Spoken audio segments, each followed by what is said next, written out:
ସମସ୍ତଙ୍କୁ ଓଁ ସାଇରାମ। ଚାଲନ୍ତୁ ଆଜି ଶୁଣିବା ମନକୁ ଛୁଇଁଗଲା ବୋଲି ଆଜିର ଅନୁଚିନ୍ତା। ଭିଡ଼ିଓକୁ ଶେଷ ପର୍ଯ୍ୟନ୍ତ ଦେଖନ୍ତୁ, କିଛି ନା କିଛି ତ ଶିଖିବାକୁ ନିଶ୍ଚୟ ମିଳିବ। ତାହେଲେ ଚାଲନ୍ତୁ ଶୁଣିବା। ସମୟ ପୂର୍ବରୁ ମୃତ୍ୟୁ ହେବାର 9ଟି କାରଣ ଜାଣିବା। ମହିଳାଙ୍କୁ ଗାଧୋଇବା ବେଳେ ଦେଖିବା। ବେଦ ପୁରାଣକୁ ନିଜଠାରୁ ଛୋଟ ଭାବିବା। ଭଉଣୀ କିମ୍ବା ଗୁରୁ ପତ୍ନୀଙ୍କ ସହ ସମ୍ପର୍କ ରଖିବା। ବାସି ମାଂସ ଖାଇବା। ସ୍ୱଚ୍ଛ ମଣିଷ କିମ୍ବା ନିରୀହ ଲୋକକୁ ଠକିବା। ଶ୍ମଶାନରୁ ଧୂଆଁକୁ ଗ୍ରହଣ କରିବା। ମହିଳା ପୋଷାକ ସବୁବେଳେ ପରିଧାନ କରିବା। ଧନର ଅହଙ୍କାର କରିବା। ଚାଲନ୍ତୁ ଏବେ ଶୁଣିବା, ଘିଅ କେତେବେଳେ ଖାଇବା ଉଚିତ ନୁହେଁ। ମେଦବହୁଳ ରୋଗୀକୁ ଘିଅ ଖାଇବା କଥା ନୁହେଁ। ଗର୍ଭବତୀ ମହିଳାମାନଙ୍କୁ ଘିଅ ଖାଇବା କଥା ନୁହେଁ। ଶ୍ୱାସରୋଗରେ ପୀଡ଼ିତ ଲୋକଙ୍କୁ ଘିଅ ଖାଇବା ପାଇଁ ମନା କରାଯାଇଥାଏ। ପାଚନ ସମସ୍ୟା ଥିଲେ ଘିଅ ଖାଇବା ଅନୁଚିତ। ଫ୍ୟାଟି ଲିଭରରେ ପୀଡ଼ିତ ଲୋକଙ୍କୁ ଘିଅ ଖାଇବା ମନା। କେଉଁ ଭଗବାନଙ୍କୁ କେତେବେଳେ ପୂଜା କରିବା? ସୂର୍ଯ୍ୟ ଖରାପ ଥିଲେ ଭଗବାନ ବିଷ୍ଣୁଙ୍କୁ ପୂଜା କରନ୍ତୁ। ଚନ୍ଦ୍ର ଖରାପ ଥିଲେ ମହାଦେବଙ୍କୁ ପୂଜା କରନ୍ତୁ। ମଙ୍ଗଳ ଖରାପ ଥିଲେ ହନୁମାନଙ୍କୁ ପୂଜା କରନ୍ତୁ। ବୁଧ ଖରାପ ଥିଲେ ଶ୍ରୀ ଗଣେଶଙ୍କୁ ପୂଜା କରନ୍ତୁ। ବୃହସ୍ପତି ଖରାପ ଥିଲେ ମା ସରସ୍ୱତୀଙ୍କୁ ପୂଜା କରନ୍ତୁ। ଶୁକ୍ର ଖରାପ ଥିଲେ ମା ଲକ୍ଷ୍ମୀଙ୍କୁ ପୂଜା କରନ୍ତୁ। ପରିବାରର ସମସ୍ତେ ଜାଣିବା ନିହାତି ଦରକାର, ଖାଦ୍ୟ ଖାଇବା ସମୟରେ ପାଟିରେ ରଖି କଥା କୁହନ୍ତୁ ନାହିଁ ଏବଂ ଖାଦ୍ୟକୁ ପାଟି ବନ୍ଦ କରି ଖାଇବା ପାଇଁ ଚେଷ୍ଟା କରନ୍ତୁ ନାହିଁ। ଏହା ଶରୀର ପାଇଁ ବିପଦଜନକ ଅଟେ। ନୂତନ ଯାନବାହନ କିଣିଲେ ତାର ନମ୍ବର ପାଇଁ 9ଟି ସଂଖ୍ୟାଟି ବ୍ୟବହାର କରନ୍ତୁ, କାରଣ 9 ସଂଖ୍ୟାଟି ସବୁଠାରୁ ଶୁଭ ଅଟେ। ଚାଲନ୍ତୁ ଏବେ କ'ଣ ଦେଖିଲେ କ'ଣ କରିବେ ଜାଣିବା। ବାହାରୁ ଆସି ଗୋଡ଼ ହାତ ଧୋଇ ଶୁଅନ୍ତୁ।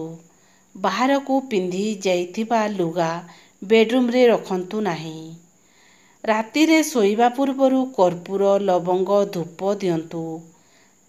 ନାରୀମାନେ କେଶ ଖୋଲା କରି ଶୁଅନ୍ତୁ ନାହିଁ। ଶୋଇବା ଘରେ ଗଙ୍ଗାଜଳ ଛିଞ୍ଚନ୍ତୁ। ଦକ୍ଷିଣ କିମ୍ବା ପୂର୍ବ ଦିଗକୁ ମୁଣ୍ଡ ରଖି ଶୁଅନ୍ତୁ। ଶୋଇବା ପୂର୍ବରୁ ହନୁମାନ ଚାଳିଶା ପଢ଼ନ୍ତୁ। ପ୍ରତିଦିନ ସନ୍ଧ୍ୟାରେ ଘରେ ଭଜନ ଶୁଣନ୍ତୁ। ମୁଣ୍ଡ ପାଖରେ ମୟୂର ଚୂଳ ରଖି ଶୁଅନ୍ତୁ।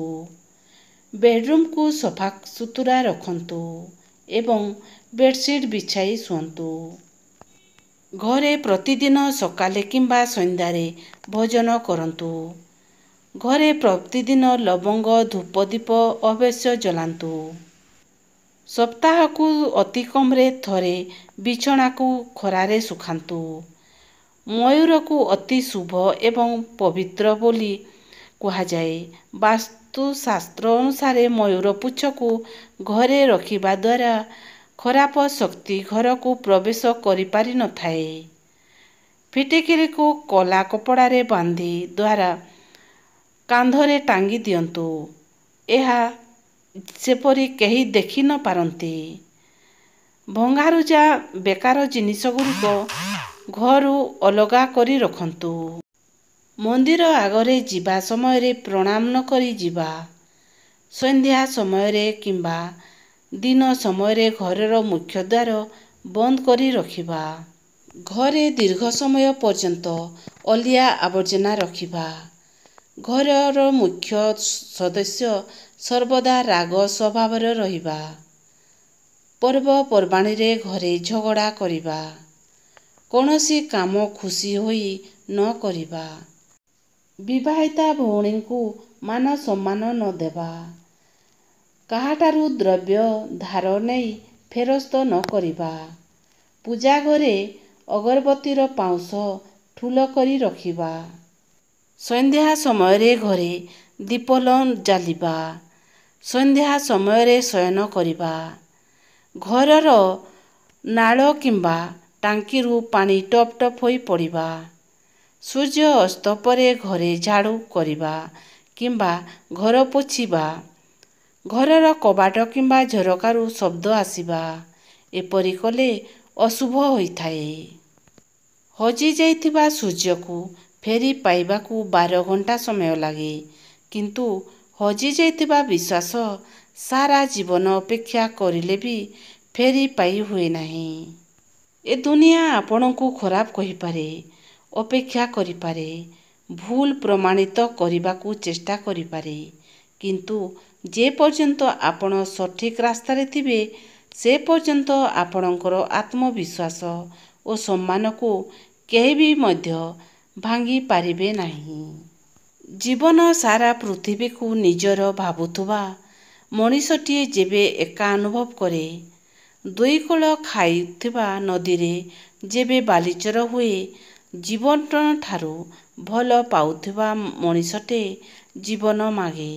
ବେଳେ ବେଳେ ଆରମ୍ଭରୁ ଶେଷ ନୁହେଁ, କେବେ କେବେ ଶେଷରୁ ଆରମ୍ଭ କରିବାକୁ ପଡ଼େ। ଏଇଟା ହିଁ ଜୀବନ। ଯଦି ଆଜିର ଅନୁଚିନ୍ତା ଆପଣମାନଙ୍କୁ ପସନ୍ଦ ଆସିଲା, ତାହେଲେ ସବସ୍କ୍ରାଇବ୍କୁ ଟଚ୍ କରିକି ବେଲ୍ ଆଇକନ୍କୁ ଟଚ୍ କରିଦିଅନ୍ତୁ, କାହିଁକିନା ଏହିପରି ଭିଡ଼ିଓ ସବୁ ଆପଣମାନଙ୍କ ପାଖକୁ ପହଞ୍ଚି ପାରିବ। ତାହେଲେ ରହୁଛି। ଓଁ ସାଇରାମ, ଜୟ ସାଇରାମ।